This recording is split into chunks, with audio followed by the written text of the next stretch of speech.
Hi, this is Kelly. So I thought I would show you how I'm typically make coffee. I do it a little different every day. And so this is just a regular coffee pot with some coffee in the bottom. And I've always harvested wild mushrooms before they were cool because I researched the medicinal benefits even as a teenager. And I always harvested wild mushrooms. So the lighter color is chaga, which is a fungi quite often found on yellow birch. I shouldn't say that it's often found. It might be 10,000 trees you're looking at to find one chaga mushroom, but they're usually found on yellow birch.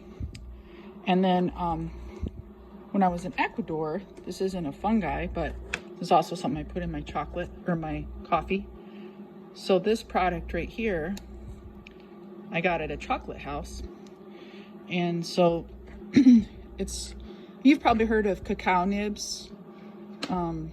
In this case, it's the really healthy antioxidant, kind of like outer edge, the peel, so to speak, on the outer side of the coffee bean, if that makes sense. So you have the fruit itself and the white, beautiful, raw cacao, and then you have the bean, which is roasted, and then on the outside of the bean is this here, so it's really healthy.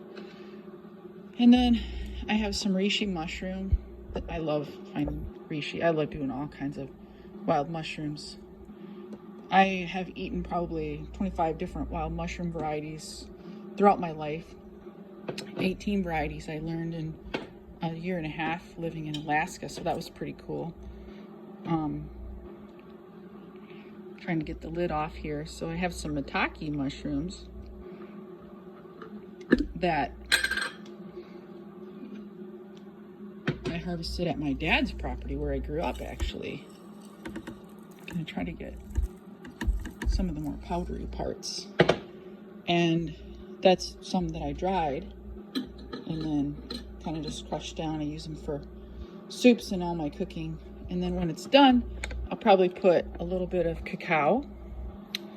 And I also have this drinking chocolate, which I don't usually ever eat anything with any kind of sweetener, but I thought I would try it. They say monk fruit isn't too bad for you because it's supposedly natural, but it's probably refined and to the point that it's not healthy, but I thought I would give it a shot. And then I usually add MCT. My favorite is Brain Octane by Bulletproof. And so inside of all of our cells are our mitochondria, and inside of the cell membrane is a product called butyrate, and MCT oil, which is the medium chain triglyceride, of which supposedly this is the best concentration of MCT, and ghee are very similar to butyrate, and they can cross the blood-brain barrier, and they can also cross the cellular barrier, so they get directly into your bloodstream without going into your liver, and so they can actually put you into ketosis. So when I get up, I just have some lemon water, and looks like I need to wash my coffee pot here. Lemon water and apple cider vinegar, and that helps to alkaline my body for the morning. And so cancer lives in an acidic state, and so by taking that, it doesn't put me in an insulin producing state. And so when I just had my sauna, I had 2 cups of cold pressed coffee and 2 small cups. They were probably about half size of what you would normally think of as a cup. And now I'll have a cup or 2 of this.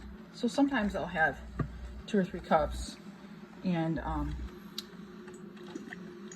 there's different debate on how much coffee is good. Is coffee good? Is it not good? And my understanding of all the different studies that I've read is that anywhere from 2 to 3 cups is probably okay. Some say that you even get more benefits if you have 5 or 6 cups, but I just do what I think is pertinent at the time. I don't wake up feeling like I need coffee. I actually do it for more of the medicinal benefits. And then I'll also drink a cup of green tea later on in the morning.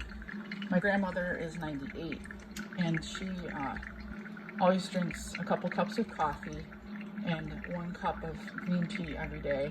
And sometimes she'll add a 2nd cup that's decaffeinated later in the day. And she's 98 years old and lives on her own and is self-reliant. So that is some of my coffee regimen. Hope you enjoyed.